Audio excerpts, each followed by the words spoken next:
ಓದಿನ ಜೊತೆಗೆ ಸಾಂಸ್ಕೃತಿಕ ಚಟುವಟಿಕೆಗಳಲ್ಲೂ ವಿದ್ಯಾರ್ಥಿಗಳು ಭಾಗವಹಿಸಬೇಕು. ಜೊತೆಗೆ ಕ್ರೀಡೆಯಲ್ಲೂ ತೊಡಗಿಸಿಕೊಳ್ಳಬೇಕು ಎಂದು ಮೇಲ್ಕೋಟೆ ಶಾಸಕ ದರ್ಶನ್ ಪ್ರಕಟಣೆ ಹೇಳಿದರು. ಪಾಂಡುಪುರ ಪಟ್ಟಣದ ನಿರ್ಮಲಾ ಸಂಯುಕ್ತ ಪದವಿ ಪೂರ್ವ ಕಾಲೇಜು ಆವರಣದಲ್ಲಿ ಶಾಲಾ ಶಿಕ್ಷಣ ಇಲಾಖೆ ಪದವಿ ಪೂರ್ವ ಮಂಡ್ಯ ಇವರ ಆಶ್ರಯದಲ್ಲಿ ಆಯೋಜಿಸಿದ ಪಾಂಡುಪುರ ತಾಲೂಕು ಮಟ್ಟದ ಪದವಿ ಪೂರ್ವ ಕಾಲೇಜುಗಳ ಸಾಂಸ್ಕೃತಿಕ ಚಟುವಟಿಕೆಗಳ ಸ್ಪರ್ಧೆ 2025 ಕಾರ್ಯಕ್ರಮದ ಅಧ್ಯಕ್ಷತೆ ವಹಿಸಿ ಮಾತನಾಡಿದರು. ಹಳ್ಳಿ ವಾತಾವರಣದಲ್ಲಿ ಕಲಿಯುತ್ತಿರುವ ವಿದ್ಯಾರ್ಥಿಗಳು ಯಾರಿಗೂ ಕಡಿಮೆ ಇಲ್ಲದಂತೆ ಅವರು ಉನ್ನತ ವಿದ್ಯಾಭ್ಯಾಸ ಮಾಡುತ್ತಿದ್ದಾರೆ. ಗುರಿ ಮುಟ್ಟುವ ಕಡೆಗೆ ತಮ್ಮ ಗಮನ ಹರಿಸಬೇಕು. ನಿಮಗೆ ನಿಜವಾಗಿ ಖುಷಿ ಕೊಡುವ ಕೆಲಸ ಮಾಡಬೇಕು. ವಿದ್ಯಾರ್ಥಿಗಳಿಗೆ ಕಲಿಕೆ ನಿರಂತರ. ದೊಡ್ಡವರಾದ ಮೇಲೆ ಅವರಿಗೆ ಅದು ಗೊತ್ತಾಗುತ್ತದೆ. ಓದು ಜೊತೆಗೆ ಆಟ ಹಾಗೂ ವ್ಯಾಯಾಮ ಕಡ್ಡಾಯವಾಗಿರಲಿ. ಶಿಕ್ಷಕರು ಪ್ರಶ್ನಿಸುವ ಮನೋಭಾವವನ್ನು ವಿದ್ಯಾರ್ಥಿಗಳು ಬೆಳೆಸಿಕೊಳ್ಳಬೇಕು ಎಂದರು. ಕಾರ್ಯಕ್ರಮ ಉದ್ಘಾಟಿಸಿದ ಪದವಿ ಪೂರ್ವ ಕಾಲೇಜು ಶಿಕ್ಷಣ ಇಲಾಖೆ ಉಪನಿರ್ದೇಶಕ ಸಿ ಚೆಲುವಯ್ಯ ಮಾತನಾಡಿ, ಮಕ್ಕಳ ವ್ಯಕ್ತಿತ್ವ ರೂಪಿಸುವ ಸಲುವಾಗಿ ಪಠ್ಯ ಹಾಗೂ ಪಠ್ಯೇತರ ಚಟುವಟಿಕೆಗಳ ಮೂಲಕ ಪ್ರತಿಭೆ ಹೊರತರುವ ಪ್ರಯತ್ನವನ್ನು ಪದವಿ ಪೂರ್ವ ಶಿಕ್ಷಣ ಇಲಾಖೆ ಮಾಡುತ್ತಿದೆ ಎಂದರು. ಶಿಕ್ಷಣ ಎಂದರೆ ಮಕ್ಕಳನ್ನು ಕೇವಲ ಅಂಕ ಗಳಿಕೆಗೆ ಸೀಮಿತಗೊಳಿಸದೆ ಅವರನ್ನು ಸಾಮಾಜಿಕವಾಗಿ ಮೌಲ್ಯಯುತಗೊಳಿಸಬೇಕಾಗಿದೆ. ಜೊತೆಗೆ ಮಾನಸಿಕ, ದೈಹಿಕ, ಭೌತಿಕ ಶಕ್ತಿಯಿದ್ದಾಗ ಮಾತ್ರ ಉತ್ತಮ ಅಂಕ ಗಳಿಕೆಗೆ ಸಾಧ್ಯವಾಗುತ್ತದೆ. ಮಕ್ಕಳು ಯಾವ ಕ್ಷೇತ್ರದಲ್ಲಿ ಪ್ರತಿಭೆ ಹೊಂದಿದ್ದಾರೆ ಎಂಬುದನ್ನು ಪತ್ತೆ ಹಚ್ಚಿ ಅವರಿಗೆ ಪ್ರೋತ್ಸಾಹ ನೀಡಬೇಕಾದ ನಮ್ಮೆಲ್ಲರ ಕರ್ತವ್ಯ ಎಂದರು. ಪದವಿ ಪೂರ್ವ ಕಾಲೇಜುಗಳ ಉಪನ್ಯಾಸಕರ ಸಂಘದ ತಾಲೂಕು ಅಧ್ಯಕ್ಷ ಎಚ್ ಎನ್ ರಾಮಕೃಷ್ಣೇಗೌಡ ಹಾಗೂ ಪುರಸಭೆ ಅಧ್ಯಕ್ಷೆ ಜ್ಯೋತಿಲಕ್ಷ್ಮಿ ಬಿ.ವೈ. ಬಾಬು ಮಾತನಾಡಿದರು. ಕಾರ್ಯಕ್ರಮದಲ್ಲಿ ಬೆಂಗಳೂರಿನ ಚಾಮರಾಜಪೇಟೆಯ ದಿ ಮೇರಿ ಸಾಲಿಯನ್ ಸೊಸೈಟಿ ಅಧ್ಯಕ್ಷೆ ಸಿಸ್ಟರ್ ಡಾಕ್ಟರ್ ಜೆ.ಸಿ. ಮರ್ಲಿನ್, ಕಾರ್ಯದರ್ಶಿ ಸಿಸ್ಟರ್ ಪೌಲಿನ್, ನಿರ್ಮಲಾ ವಿದ್ಯಾಸಂಸ್ಥೆಯ ವ್ಯವಸ್ಥಾಪಕಿ ಸಿಸ್ಟರ್ ಮರೀನಾ ಜ್ಯೋತಿ, ಪದವಿ ಪೂರ್ವ ಕಾಲೇಜುಗಳ ತಾಲೂಕು ಉಪನ್ಯಾಸಕರ ಸಂಘದ ಕಾರ್ಯದರ್ಶಿ ಎಂ. ಮಹೇಶ್, ಕಾರ್ಯಾಧ್ಯಕ್ಷ ಲತಾ, ಖಜಾಂಚಿ ಶಾಂತರಾಜು, ನಿರ್ಮಲಾ ವಿದ್ಯಾಸಂಸ್ಥೆ ಆಡಳಿತಾಧಿಕಾರಿ ಸಿಸ್ಟರ್ ಮೇರಿ ಜಯ, ನಿರ್ಮಲಾ ಸಂಯುಕ್ತ ಪದವಿ ಪೂರ್ವ ಕಾಲೇಜಿನ ಪ್ರಾಂಶುಪಾಲ ಸಿಸ್ಟರ್ ರೀಟಾ ಜೋಯ್ಸ್, ತಾಲೂಕಿನ ವಿವಿಧ ಪದವಿ ಪೂರ್ವ ಕಾಲೇಜುಗಳ ಪ್ರಾಂಶುಪಾಲರು, ನಿರ್ಮಲಾ ಸಂಯುಕ್ತ ಪದವಿ ಪೂರ್ವ ಹಾಗೂ ನಿರ್ಮಲಾ ಸಂಸ್ಥೆಯ ಆಡಳಿತ ವರ್ಗ, ಪ್ರಾಂಶುಪಾಲರು ಹಾಗೂ ಎಲ್ಲ ಉಪನ್ಯಾಸ ವರ್ಗ, ಸಿಬ್ಬಂದಿ ವರ್ಗ ಹಾಗೂ ವಿದ್ಯಾರ್ಥಿಗಳು ಹಾಜರಿದ್ದರು.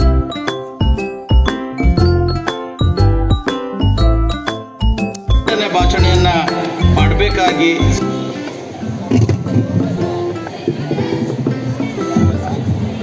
ಎಲ್ಲರಿಗೂ ನಮಸ್ಕಾರ.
ಸಾಂಸ್ಕೃತಿಕ ಚಟುವಟಿಕೆ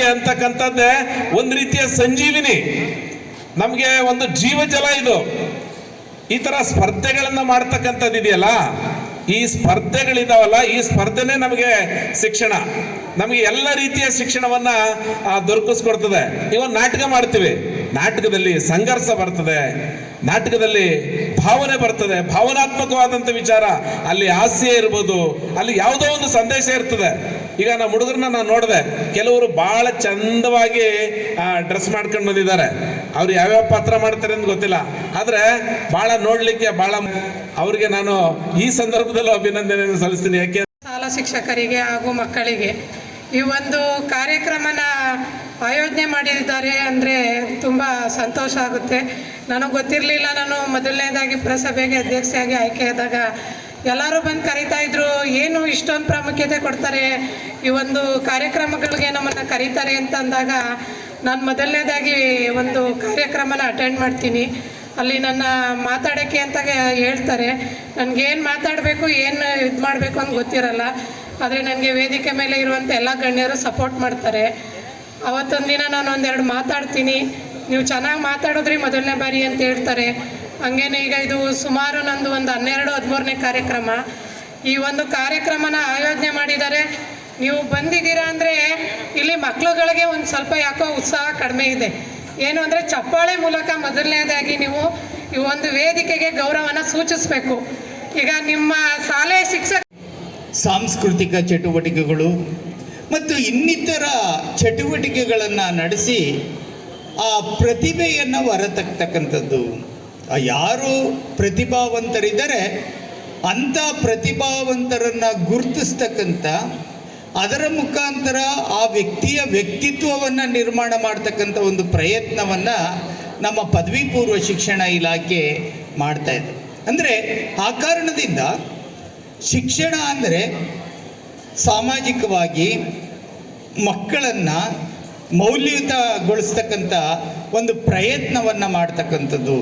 ಕೇವಲ ಮಾರ್ಕ್ಸನ್ನೇ ತೆಗಿತಕ್ಕಂಥದ್ದಲ್ಲ, ಇನ್ನಿತರ ಚಟುವಟಿಕೆಗಳು ಕೂಡ ಅದಕ್ಕೆ ಆಧಾರವಾಗಿರಬೇಕು. ಯಾಕೆಂದರೆ ನಮ್ಮ ಮಾನಸಿಕವಾದಂಥ, ಬೌದ್ಧಿಕವಾದಂಥ, ದೈಹಿಕವಾದಂಥ ಶಕ್ತಿ ಇದ್ದಾಗ ಮಾತ್ರ ನಾವು ಓದಲಿಕ್ಕೆ ಸಾಧ್ಯ, ಹೆಚ್ಚಿನ ಮಾರ್ಕ್ಸ್ಗಳನ್ನು ತೆಗಿಲಿಕ್ಕೆ ಸಾಧ್ಯ ಆಗುತ್ತೆ. ಇಲ್ಲ ಅಂದರೆ ಬರೀ ಕೇವಲ ಓದುವುದೇ ಆದರೆ ಕೇವಲ ಮಾರ್ಕ್ಸ್ ಮೇಲೆ ಡಿಪೆಂಡ್ ಆಗ್ಬೋದು ಹೊರತು ಬೇರೆ ರೀತಿಯಾದಂಥ ಚಟುವಟಿಕೆಗಳನ್ನು ಮಾಡಲಿಕ್ಕೆ, ಗುರುತಿಸ್ಕೊಳ್ಳಿಕ್ಕೆ ಸಾಧ್ಯ ಆಗೋದಿಲ್ಲ. ಮತ್ತು ಯಾವ ಮಕ್ಕಳು ಯಾವ ಕ್ಷೇತ್ರದಲ್ಲಿ ಇದ್ದಾರೆ ಅಂತಕ್ಕಂಥದ್ದನ್ನ ಗುರುತಿಸಿ ಅವ್ರಿಗೆ ಪ್ರೋತ್ಸಾಹ ನೀಡ್ತಕ್ಕಂಥದ್ದು ಕೂಡ ನಮ್ಮೆಲ್ಲರ ಕರ್ತವ್ಯವಾಗಿರ್ತಕ್ಕಂಥದ್ದು. ಆ ಕಾರಣದಿಂದ ಇಂಥ ಕಾರ್ಯಕ್ರಮಗಳನ್ನು ಮಾಡುವುದರ ಮುಖಾಂತರ ನಿಮ್ಮ ಪ್ರತಿಭೆಯನ್ನು ಗುರುತಿಸ್ತಕ್ಕಂಥದ್ದು, ನಿಮ್ಮ ವ್ಯಕ್ತಿತ್ವವನ್ನು ಬೆಳೆಸ್ತಕ್ಕಂಥದ್ದು, ಮುಂದೆ ಈ ಸಮಾಜದಲ್ಲಿ ಒಂದು ಒಳ್ಳೆಯ ರೀತಿಯಲ್ಲಿ ಬಾಳಲಿಕ್ಕೆ ಅಣಿ ಮಾಡಿಕೊಡ್ತಕ್ಕಂಥ ಒಂದು ವ್ಯವಸ್ಥೆಯನ್ನು ನಾವು ಮಾಡ್ತಾ ಇದ್ದೀವಿ.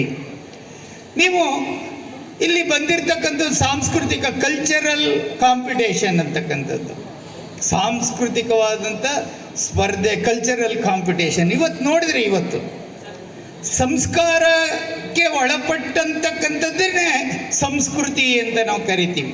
ಸಂಸ್ಕೃತಿ ಅಂದರೆ ಆಚಾರ ವಿಚಾರಗಳು, ನಂಬಿಕೆ ಮೌಲ್ಯಗಳು, ರೂಢಿ ಸಂಪ್ರದಾಯಗಳು, ಇವುಗಳೆಲ್ಲವನ್ನು ಒಳಗೊಂಡಂಥ ಒಂದು ಸಮುಚ್ಚಯ ಏನಿದೆ ಅದನ್ನು ನಾವು ಸಂಸ್ಕೃತಿ ಅಂತ ನಾವು ಕರಿತೀವಿ.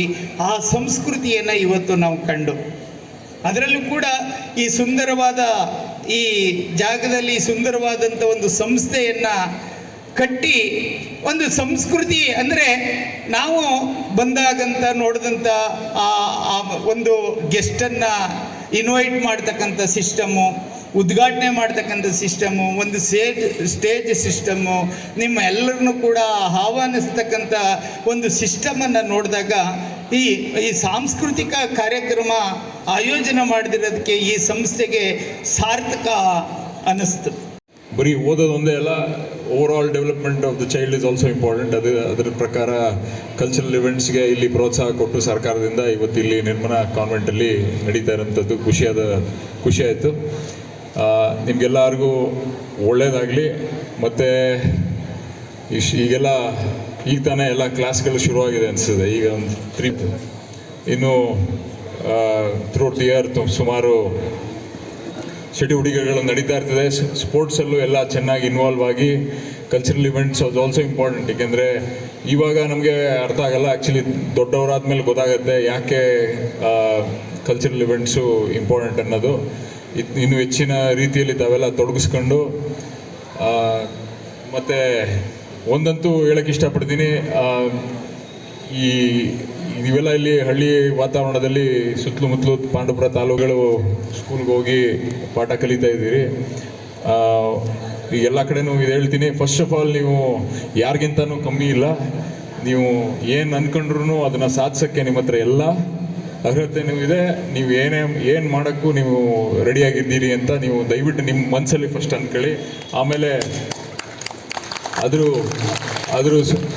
Next once you start believing in yourself you can achieve anything. ಇಲ್ಲಿಂದ ದೊಡ್ಡದು ಜಡ್ಜಸ್ ಹೋಗಿದ್ದಾರೆ, ದೊಡ್ಡ ಅಧಿಕಾರಿಗಳು ಹೋಗಿದ್ದಾರೆ.